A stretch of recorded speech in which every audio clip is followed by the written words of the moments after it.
안녕하세요. 건설 전문 변호사 송강남입니다. 오늘은 감정인 후보자 선정에 관한 팁에 대해서 설명드리려고 합니다. 여기서 말씀드리는 팁은 건설 전문 변호사로서 순전히 제 경험에 의한 것임을 참고하여 주십시오. 첫째, 감정 신청을 할 때 어떤 자격증을 가진 사람을 감정인으로 선정해달라고 하는 제안을 하는 것입니다. 만약 설계 용역 대금 감정이나 감리 대금 감정이라면 건축사 자격을 가진 사람을 감정인으로 선정해달라는 것이 유리할 수 있습니다. 아무래도 설계나 감리 등은 건축사의 영역이기 때문에 팔이 안으로 붙는다고 설계대금이나 감리대금을 받아야 하는 건축사에게 유리한 감정을 할 가능성이 높습니다. 공사대금 소송을 할 때는 감정인을 시공기술사 자격을 가진 사람으로 선정하는 것이 유리합니다.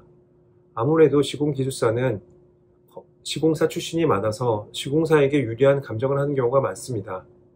둘째, 누가 감정 신청을 하는지 예매한 상황에서는 상대방에게 감정 신청을 미루기보다는 적극적으로 감정 신청을 하는 것이 좋습니다.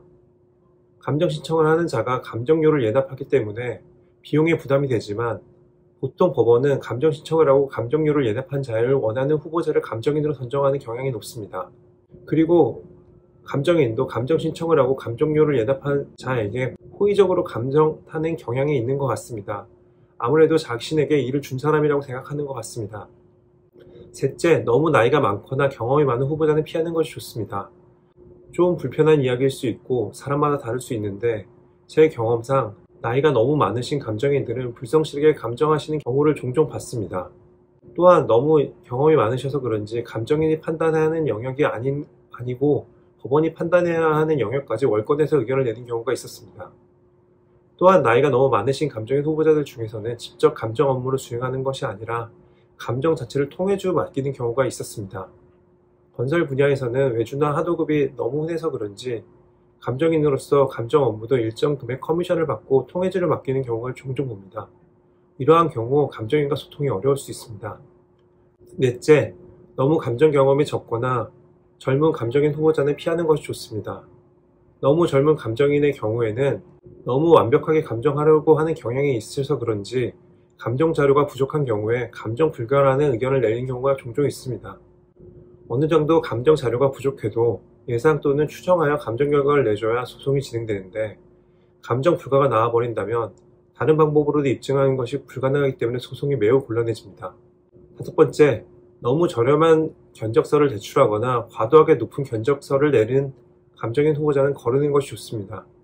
감정료를 납부하는 당사자 입장에서는 저렴한 예상 감정료를 제한하는 감정인 후보자가 무척 매력적일 것입니다. 하지만 너무 저렴한 견적을 제출하는 감정인은 일을 대충 하는 경향이 있고 돈을 적게 받아서 그런지 보완 감정을 제대로 받아주지 않는 경향이 있는 것 같습니다. 또한 과도하게 높은 예상 감정료를 제시하는 감정인 후보자는 어떤 사항을 감정해야 하는지 정확하게 알지 못하고 견적서를 제출하거나 감정 경험이 적어서 그 시세를 모르는 경우가 있는 것 같았습니다. 따라서 적당한 견적을 제출하는 후보자를 선정하는 것이 안전한 것 같습니다. 마지막으로 아는 감정인이 있다면 그들에게 평판 조회를 하는 것도 하나의 방법입니다.